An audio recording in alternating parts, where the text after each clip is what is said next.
ఆడబిడ్డకు పెట్టే సారెలాగా ఉండాలి. నువ్వు ఏమిచ్చినా ఆడబిడ్డకు సంతోషం ఉండదు. కానీ పుట్టింటోళ్ళు పెట్టిన సీరను జాగ్రత్తగా అలమారిలో దాచిపెట్టుకొని పండుగ పూట కట్టుకుంటుంది. ఏమక్క అవునా? అది అగ్వదైనా సరే, కానీ ఈ పుట్టింటోళ్ళు పెట్టిరు కాబట్టి దాన్ని జాగ్రత్తగా పెట్టుకుంటాం. అట్లనే ఇవాళ మీ సోదరుడు పుట్టింటి నుంచి మళ్ళా మీకు ఇందిరమ్మ చీర సారె రూపంలో మళ్ళా పెట్టడానికి మొత్తం తయారు చేస్తున్నాం. ఇగో బట్టి గారు మనకు 100 కోట్ల రూపాయలు నిధులు కూడా ఇస్తా అన్నాడు. మళ్ళా డిసెంబర్లో మా అక్కలకు చిలకపచ్చ చీరతోని మా ఆడబిడ్డలను అందరిని కూడా గౌరవించుకునే సాంప్రదాయాన్ని ముందుకు తీసుకెళ్దాం. అదేవిధంగా గోడెం నగేష్ గారు చెప్పిన మా ఊర్లో క్రీడా పాఠశాల పెట్టినాను. ఈనాడు గంజాయి డ్రగ్స్ పబ్బులు అని తిరుగుతున్నారు యువత. పెడ మార్గాన చెడు మార్గాన పోతున్నారు. వాళ్ళందరినీ మత్తు బాట వదులురా, మైదానాల బాట పట్టురా అని చెప్పి ఇవాళ పిల్లలకు ఒక స్ఫూర్తి నింపడానికి మేమే క్రీడా మైదానాలకు వెళ్ళడమే కాదు, మన ఎమ్మెల్యేలకు కూడా ఎమ్మెల్సీలకు కూడా మన ఆటల పోటీలు పెట్టినాం. మొత్తం పెద్ద ఎత్తున నిర్వహించినాం. అందుకే ఇవాళ ప్రపంచ దిగ్గజమైన మెస్సీని ఫుట్బాల్ ఆడడానికి మన రాష్ట్రానికి తెచ్చినాం. ఈరోజు క్రీడల గురించి ఏదైతే ఆదిలాబాద్ ప్రాంతం నుంచి ఒక ఆలోచన చేసిండ్రో, హైదరాబాద్ వెళ్ళి నెంబడే మా మిత్రులు ఇన్ఛార్జ్ మంత్రివర్యులు జూపల్లి కృష్ణారావు గారికి ఆదేశాలు ఇస్తున్నా. శాసనసభ్యులు నా దృష్టికి తెచ్చిన ఏవైతే నివేదికలు ఉన్నాయో వాటితో పాటు క్రీడలకు సంబంధించి మీరు ప్రత్యేకంగా సమీక్ష చేసి తక్షణమే ఈ ప్రాంతానికి క్రీడల్ని ప్రోత్సహించడానికి ఈ అటవీ ప్రాంతంలో యువకులల్లా చైతన్యం ఉంది. వాళ్ళకు ఒక బలమైన సంకల్పం ఉన్నది.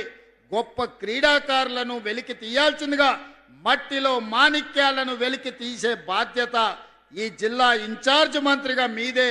ఈ ప్రాంతంలో క్రీడలను ఏ విధంగా ప్రోత్సహించాలనో మినీ స్టేడియంతో పాటు క్రీడల కళాశాల మైదానాన్ని అభివృద్ధి చేయడానికి అవసరమైన ప్రణాళికలు సిద్ధం చేయండి, ఈ ప్రాంతానికి మంజూరు చేద్దామని చెప్పి నేను ఈ వేదిక మీద నుంచి మీకు ఆదేశాలు ఇవ్వడం జరుగుతుంది.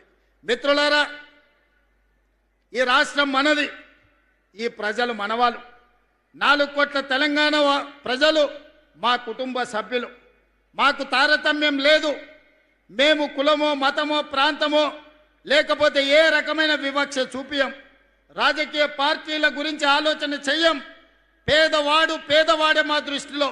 పేదవాడిని మేం ప్రభుత్వం ఆదాయం పెంచాలి, పేదలకు పంచాలి అన్న ఆలోచనతోని మా ప్రభుత్వం పనిచేస్తుంది. ఏ పేదవాడిని ఆదుకున్నా అది మా బాధ్యతగా భావిస్తాం. రాజకీయాలకు అతీతంగా అభివృద్ధి కార్యక్రమాలను ముందుకు తీసుకెళ్తాం. కానీ కొంతపురావుతో మాట్లాడి ఈ ప్రాంత గూడాలలో ఉన్న పటేళ్లను కలిసి తప్పకుండా మన ప్రభుత్వం వస్తుంది, మీ సమస్యను పరిష్కరిస్తామని ఆనాడు ఈ ప్రాంతంలో గూడాలలో ఉన్న పటేళ్లకు నేను మాట ఇచ్చి ఈ ప్రాంతం అభివృద్ధి పదం వైపు నడిపిస్తా అని చెప్పి ఆనాడు అనుకున్నాం. అదేవిధంగా మా మిత్రులు ప్రేమ్ సాగర్ రావు గారు ఎప్పుడు మాట్లాడినా మాకొక సమయంలో నమ్మకం విశ్వాసం సన్నగిల్లినప్పుడు అన్నా మీరు అధైర్యపడకండి, ప్రభుత్వం వస్తుంది, ప్రభుత్వం వచ్చిన తర్వాత నీ సొంత జిల్లా పాలమూరుకి ఏ ప్రాధాన్యత ఉంటుందో అత్యంత వెనుకబడిన ప్రాంతం 70 సంవత్సరాలు అభివృద్ధికి నోచుకొని ఆదిలాబాదును పాలమూరుతో సమానంగా నువ్వు అభివృద్ధి చేయాలి. ఈ ఒక్క మాట నువ్వు నాకు ఇవ్వు, ఈ జిల్లా మొత్తం నీకు అండగా నిలబడుతుందని మిత్రులు ప్రేమ్ సాగర్ రావు అనేటోడు. వారు మాట్లాడినప్పుడు ధైర్యం వచ్చేది, గుండె నిండా ఊపిరి పీల్చుకొని కొట్లాటకు సిద్ధమయ్యేది. మళ్ళా నెల తిరుగుతేనే ఏమవుతుందో అని భయం ఉండేది. ధైర్యం కాస్త భయంగా మారి భయం నుంచి పోరాటం చెయ్యాలి. ఈ పోరాటంలో విజయమన్న సాధించాలి, లేకపోతే ఈ ప్రాంతమే ఎడారిగా మారుతుంది. ఈ ప్రజల కోసం ఎట్టి పరిస్థితుల్లో ప్రజాపాలన తీసుకురావాలి అని ఒక ఉక్కు సంకల్పంతో ఎన్ని కేసులు పెట్టినా, ఎన్ని అక్రమ నిర్బంధాలు చేసినా, ఎన్ని రకాల అవంతరాలు కల్పించినా, ఎన్ని ఒత్తిళ్లు చేసినా వాటికి నిలబడి గుండె ధైర్యంతో కాంగ్రెస్ పార్టీ కార్యకర్తలు కొట్లాడినరు కాబట్టే ఈనాడు ప్రజాపాలన అధికారంలోకి వచ్చింది.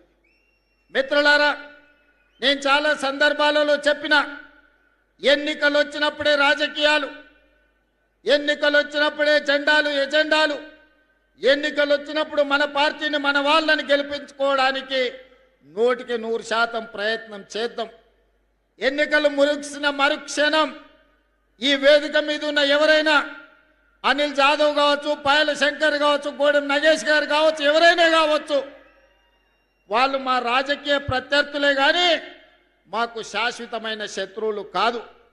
ఈనాడు మేము వాళ్ళని శత్రువులుగా భావించడం లేదు. భిన్నమైన ఆలోచనలు ఉండొచ్చు, అభివృద్ధి విధానంలో వాళ్లకు మాకు భిన్నాభిప్రాయాలు ఉండొచ్చు, అవి భేదాభిప్రాయాలు కావు. అందుకే ఈనాడు ఈ అభివృద్ధి ప్రణాళికలో పార్టీలకు అతీతంగా ప్రభుత్వ కార్యక్రమంగా మిత్రులందరినీ పిలిచి వాళ్ళతోని మాట్లాడిపించి మీ ప్రాంత సమస్యల్ని వారు మా దృష్టికి తీసుకొస్తే ఆ సమస్యల్ని పరిష్కరించాలన్న కృత నిశ్చయంతో ఈనాడు అనిల్ జాదవ్ కావచ్చు, లేకపోతే గోడెం నగేష్ కావచ్చు, అందరిని కూడా మాట్లాడిపించినాం. నేను ఎందుకు ఈ వేదిక మీద నుంచి మాట చెప్తున్నా అంటే 4 కోట్ల తెలంగాణ ప్రజలు ఆలోచన చేయాలి. తెలంగాణ రాష్ట్రం వచ్చిన 10 సంవత్సరాలలో ఈ సంస్కృతి ఎన్నడైనా ఉన్నదా? ఈ సాంప్రదాయం ఎన్నడైనా కొనసాగించిందా? ఆనాడు ముఖ్యమంత్రులు మంత్రులు వస్తున్నారంటే ప్రతిపక్షాలకు సంబంధించిన ఎమ్మెల్యేలను కార్యకర్తలను పోలీస్ స్టేషన్లో నిర్బంధించి బందర్ దొడ్లో కొట్టినట్టు పోలీస్ స్టేషన్లో కొట్టేటోళ్ళు. ఇవాళ పరిస్థితి లేదు. ఇది ప్రజాస్వామిక పరిపాలన, ఇది ప్రజాపాలన. ప్రజాపాలనలో ప్రతిపక్షాలకు సహేతుకమైన సమస్యల్ని లేవనెత్తడానికి అవకాశం ఇవ్వాలి. శాసనసభలో శాసన మండలిలో ప్రశ్నలు లేవనెత్తడానికి, ప్రభుత్వం నుంచి పనులను సాధించుకోవడానికి అవకాశం ఇవ్వాలని చట్ట సభల్లోనే కాదు బహిరంగ వేదికల్లో కూడా మా ప్రతిపక్షాలైన ఎమ్మెల్యేలను ఎంపీలను మాట్లాడిపిస్తున్నాం. ఈ సాంప్రదాయాన్ని తెలంగాణలో కొనసాగించాలి. తెలంగాణ అంటే రాజకీయ విలువలకు వేదిక, తెలంగాణ అంటే ఒకరినొకరి గౌరవించుకునే ప్రాంతమని ఈ దేశానికే ఆదర్శంగా నిలబడాలని ఈనాడు ఒక మంచి సాంప్రదాయానికి ప్రయత్నం చేస్తున్నాం. మా మిత్రులు కలిసి వచ్చినందుకు వారికి మనస్ఫూర్తిగా నేను ధన్యవాదాలు తెలియజేస్తున్నా. కొంతమంది కొన్నిసార్లు మైకు వస్తే చాలు ఏది మాట్లాడుతున్నాం, ఎందుకు మాట్లాడుతున్నాం, ఎప్పుడు మాట్లాడుతున్నాం, ఎలాంటి భాష వాడుతున్నామనే విచక్షణ కోల్పోయి ఏది పడితే అది మాట్లాడడం ద్వారా పేదలకు, దళితులకు, ఆదివాసులకు, గిరిజనులకు అన్యాయం జరుగుతుంది. ఇన్నవాడికి మాట్లాడే వాటికి వచ్చే నష్టం ఏం లేదు. కానీ అదే సమస్యల్ని ఒక పద్ధతి ప్రకారం లేవనెత్తితే ఈనాడు మంజూరు చేసిన ప్రాజెక్టులు మా శాసనసభ్యులు ఏం లేరు. ఈరోజు young India integrated residential school కావచ్చు, సాగునీటి ప్రాజెక్టులు కావచ్చు, రోడ్లు కావచ్చు, ఇచ్చిన పనులు కాంగ్రెస్ పార్టీ శాసనసభ్యులు, పార్లమెంట్ సభ్యులు లేరు. లేకపోయినా ఇది పేదలకు అన్యాయం జరగకూడదు, పేదలకు మేలు జరగాలి, ఈ ప్రాంతంలో అభివృద్ధి పెంచాలి అని ఈనాడు ఇన్ని పనుల్ని మంజూరు చేసి ఈరోజు 1250 కోట్ల రూపాయలతోని మా మిత్రులు బట్టి విక్రమార్క గారు ఉదయం బయలుదేరే ముందు నాకు ఒక ఫోన్ చేసిరు. మనం నిర్మల్ కూడా young India integrated residential school ఇస్తే బాగుంటుంది అని. నిర్మల్లో మా ఎమ్మెల్యే గారు ఏం లేరు, కానీ అక్కడి ప్రజలు మనవాళ్ళే, అక్కడి ప్రజలు తెలంగాణ బిడ్డలే. ఇవాళ బాసర ఆలయాన్ని విస్తరించడానికి 225 కోట్ల రూపాయలు ప్రాథమికంగా మంజూరు చేసి ఈరోజు బాసర ఆలయాన్ని విస్తరించే పనులను ప్రారంభించుకున్నామని చెప్పడానికి నేను చాలా సంతోషాన్ని వ్యక్తం చేస్తున్నా.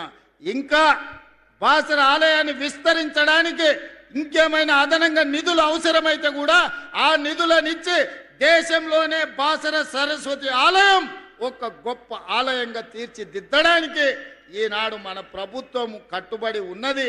దాన్ని విస్తరించే బాధ్యత ఈ ప్రభుత్వం తీసుకుంటుంది. అదేవిధంగా పెద్దలు ప్రేమ్ సాగర్ రావు గారు సత్యనారాయణ స్వామి మందిరం